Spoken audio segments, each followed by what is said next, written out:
पूर्व दर्जा राज्य मंत्री तथा पूर्व आपदा प्रबंधन अध्यक्ष प्रयागराज भट्ट ने आपदा प्रभावित क्षेत्रों में कैसे निपटना चाहिए सलाह दी।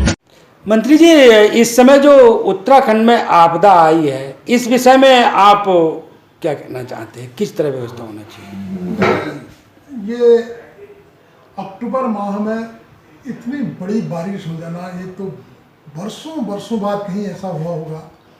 और विशेष रूप से हमारे उत्तराखंड के अंदर जो बारिश हुई है, लगातार 48 घंटे से ऊपर बारिश बरसी है, वो भी मूसलाधार बारिश हुई है। तो इससे हमारे पहाड़ी राज्य है उत्तराखंड का मैक्सिमम। पहाड़ी राज्यों में राज्य होने के नाते पहाड़ों में बहुत सारा नुकसान हो गया है। लोगों के बहुत सारे मकान टूट गए हैं, बहुत सारे मकानों में क्रैक आ गए हैं। करीब करीब अभी तक के खबर के हिसाब से 50 से ऊपर का आंकड़ा हो गया है। मृत्यु हो गई है लोगों की, कोई बह गए हैं, कोई दब गए हैं। और खेतों में जो अनाज खड़ा था वो अनाज सब बर्बाद हो गया है। और हमारे इस तराई में भी जो पहाड़ की बारिश हुई, क्योंकि पहाड़ की तराई में भी बहुत बारिश थी, तराई के अंदर भाबर के अंदर एक बाढ़ का जैसा रूप उसने ले लिया और बहुत सारे खेत और खलिहान पानी में डूब गए। तो धान की पकी हुई फसलें सब गिर गई, नीचे लुढ़की पड़ी है, वो संभल नहीं पा रही है, संभाल नहीं पा रहे हैं लोग उसको। और कुछ लोगों की धान कट चुकी थी, वो धान बिल्कुल बेकार हो गई इससे अचानक बारिश आने से। तो इस अतिवृष्टि से जो दैवीय आपदा आई है इस वर्ष की, वो सबसे बड़ी आपदा है। कोरोना काल के बाद जो ये आपदा हमारे उत्तराखंड के अंदर आई है, इस आपदा ने हमारे लोगों की कमर तोड़ दी है, किसानों की कमर तोड़ दी है, मजदूरों की कमर तोड़ दी है। हमारे तमाम विकास कार्य अवरुद्ध हो गए हैं। गोला पुल जो हमारे आवागमन का साधन था वो टूट गया है और बहुत सारे पुल क्रैक हो गए हैं, बहुत सारी रोडें अस्त व्यस्त हो गए हैं। आज भी हमारे पर्वतीय क्षेत्रों में, पहाड़ी क्षेत्रों में आज भी कई रोडें टूटी हुई हैं, जो हफ्तों 10 दिन 15 दिन पता नहीं कितने दिन लगेंगे उन रोडों को खुलने का। कोई अभी हमें नज़र नहीं आ रहा है कब तक वो खुल पाएंगी। तो हमारे उत्तराखंड के लिए ये जो बारिश हुई, ये मूसलाधार जो बारिश हुई, ये बहुत बड़ी आपदा लेकर के आया है। मंत्री जी, यदि बात की जाए इस समय सत्ता में भाजपा सरकार है, तो आप किस रूप में देखते हैं? भाजपा सरकार सहायता कर रही है या नहीं कर रही है लोगों की? देखिए, मुझे तो अभी तक कोई ऐसी सहायता नज़र करते हुए नहीं आ रहे हैं। हमारे पूर्व मुख्यमंत्री हरीश रावत जी तो केदारनाथ की इतनी बड़ी आपदा के बाद ही वो मुख्यमंत्री बने हैं। उन्होंने किस तरह से आपदा में घुटनों तक बर्फ होने के बावजूद वो आपदा में खड़े रहे, केदारनाथ में गए।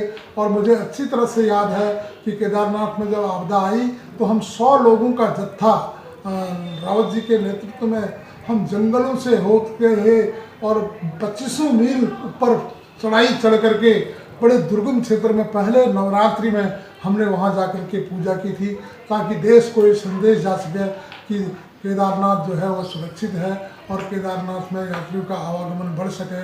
उसके लिए रावत जी ने जैसे रात और दिन केदारनाथ में खड़े होकर के अपने प्रमुख सचिव से लेकर सारे सेक्रेटरी के विभागों के सेक्रेटरियों से लेकर के और वहाँ पर खड़े रहे, उनकी ड्यूटी लगाई।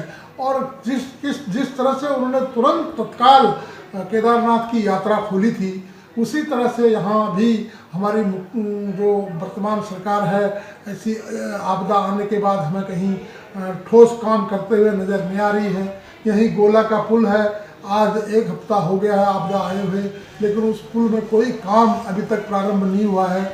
और इसी तरह से पहाड़ों में जो रोडें हमारी बंद पड़ी हुई है, उन रोडों को खोलने के लिए कोई विशेष अभियान ऐसा नहीं चलाया गया है। और जिन लोगों की नुकसान हो चुके हैं, जिनके मकान टूट चुके हैं, जिनके घर टूट चुके हैं, जिनके घर क्रैक हो चुके हैं, जिनके खेत खलिहान डूब गए हैं, टूट चुके हैं, जिनकी गौशालाएँ टूट गई हैं, उनके लिए कोई ऐसी आपदा से तुरंत राहत देने वाली बात अभी तक हमें मुख्यमंत्री द्वारा या उस भाजपा की सरकार द्वारा करते हुए नजर नहीं आ रही है।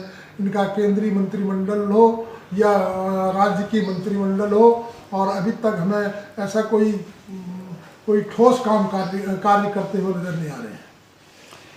मंत्री जी, यदि बात की जाए, अभी चुनाव भी नज़दीक आ गए, 2022 में चुनाव होने हैं, और जिस तरह भारतीय जनता पार्टी कार्य कर रही हो, कांग्रेस के विपक्ष में जो कार्य कर रही है, और मतलब धरना प्रदर्शन भी करने जा रहे हैं कि लोगों को मुआवजा मिले। हरीश रावत जी का कल कहना था कि हम धरना प्रदर्शन करेंगे और लोगों को ज़्यादा मुआवजा मिले, तो हरीश रावत जी क्या सही कर रहे हैं, गलत कर रहे हैं? देखिए, मुआवजे में तो आपदा प्रबंधन द्वारा, क्योंकि मैं आपदा प्रबंधन का चेयरमैन रहा हूँ 3 साल, तो मुझे मालूम है आपदा प्रबंधन से जो हमें धनराशि जो नुकसान की मिलेगी, उसके नॉर्म्स बने हुए हैं, और वो नॉर्म्स पुराने हैं। और हमने कोशिश की रावत जी के मुख्यमंत्रित्व काल में कि उन नॉर्म्सों में हम बहुत सारे संशोधन करवाएं, और उसके लिए मैंने एक 35 पन्ने की एक रिपोर्ट भी शासन मुख्यमंत्री जी को, तत्कालीन मुख्यमंत्री हरीश रावत जी को दी थी, और उन नॉर्म्स में बहुत सारे संशोधन होने हैं।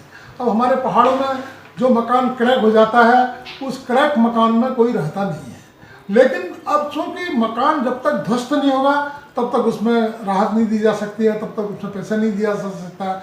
अब क्रैक मकान में कोई रह नहीं सकता है, और क्रैक मकान को मरम्मत करने के लिए कोई राहत नहीं दी जा सकती है। तो ये सारी चीज़ें उसमें संशोधन होने थे। अब इनमें संशोधन किए कि नहीं किए, हमारी रिपोर्ट तो वहाँ प्रस्तुत हो गई थी, और अभी तक उसमें हमें कुछ ज़्यादा जानकारी नहीं है। जहाँ तक मुझे मालूम है वही नॉर्म्स पहले से निर्धारित हैं, उन नॉर्म्स में तो बहुत कम लोगों को राहत मिल पाएगी। अब बहुत सारे लोग किराए का मकानों में रहते हैं, उनका मकान भी टूट गया, उनका सामान भी बह गया, लेकिन अब चूँकि वो किराए में रहते हैं तो उनको कोई नुकसान का वो नहीं हो सकता है, उसका आकलन नहीं हो सकता है। तो इस तरह से बहुत सारी चीज़ें हैं जिनको सुधारने की ज़रूरत है। पर्वतीय क्षेत्र आपदा क्षेत्र है, यहाँ कभी भूकंप आ जाते हैं, कभी अतिवृष्टि हो जाती है, कभी पहाड़ से मलबे से पानी के साथ मलबा बह करके वो रखड़ बन जाते हैं, वो खेत घर के घर तबाह कर देते हैं। इन सारी चीज़ों में नए नॉर्म्स बनाने की ज़रूरत है, और नए नॉर्म्स बनाएंगे तो लेकिन तब तक वर्तमान मुख्यमंत्री जी अगर हमारे इस आपदा में मदद करना चाहते हैं तो अपने मुख्यमंत्री राहत कोष से तत्काल कुछ कर सकते हैं। वो उनका अपना अधिकार है, मुख्यमंत्री राहत कोष को प्रयोग करना उनका अधिकार है। आपदा प्रबंधन के द्वारा पैसा दिया जाना तो उसके लिए लंबी प्रक्रिया है। मंत्री जी, आपका अनुभव देख के मेरे को ऐसा लग रहा है कि इस जो आपदा आई है, इसमें आपकी सलाह, चाहे वो कांग्रेस हो और चाहे भाजपा हो, उन्हें लेना बहुत जरूरी है। जो एक्सपीरियंस आपने शेयर करा है, ना तो हवा की ही बातें सुनता था, जो एक्सपीरियंस आपने शेयर करा कि वास्तव में ऐसा ही होना चाहिए। और इसीलिए मैं भी आपके पास आया था कि देखिए, अनुभव भी होता है, चाहे कोई भी पार्टी हो, लेकिन आपकी सलाह लेना चाहिए आपदा के उसमें, क्योंकि आप आपदा के अतिथि भी रह चुके हैं। तो आपके लिए बहुत बहुत धन्यवाद। और 2 बातें आप ये आपदा के विषय में और कह दीजिए। देखिए, उत्तराखंड आपदा ग्रस्त क्षेत्र है, और मैंने आपको बताया यहाँ भूकंप से भी आपदा आ जाती है। पिछले 8-10 साल पहले चमोली में बहुत बड़ा भूकंप आया था, हजारों घर बर्बाद हो गए। तब मैं प्रदेश कांग्रेस सेवा दल का अध्यक्ष था, तो मैंने 1 महीना अपना कैंप चमोली के अंदर लगा के, चमोली और उत्तरकाशी से लेकर के तमाम आपदाग्रस्त क्षेत्रों में हम लोगों ने कांग्रेस पार्टी द्वारा राहत आई थी, और ट्रक राहत आ रही थी, लेकिन वो जो राहत आ रही है वो सही आदमी तक पहुँचे, उसके लिए मैंने 100 आदमी की टोली सेवा दल की लेकर के सारे घर हमने सब आपदा राहत पहुँचाई थी। तो यहाँ यही काम करने की ज़रूरत है। आपदा प्रबंधन के अंदर ऐसी टीम बनाने की ज़रूरत है जो वास्तव में गांव-गांव में जाकर के लोगों को जिन क्षेत्रों में नुकसान हुआ है वहाँ लोगों को राहत दे सके, सही आदमी तक सही राहत पैकेज मिल सके, सही आदमी तक उसकी रिपोर्ट फटाफट बना के प्रशासनिक अधिकारियों द्वारा उनको राहत दी जा सके।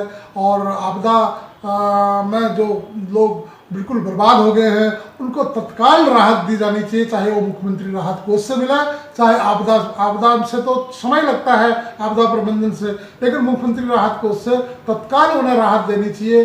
बहुत सारे लोगों के घरों में खाने को नहीं है, लोगों का सामान बह गया है, लोगों का घर का सारा सामान बह गया है, ऐसे लोगों को तत्काल मदद देनी चाहिए और ये मुख्यमंत्री जी को खुद देखना चाहिए।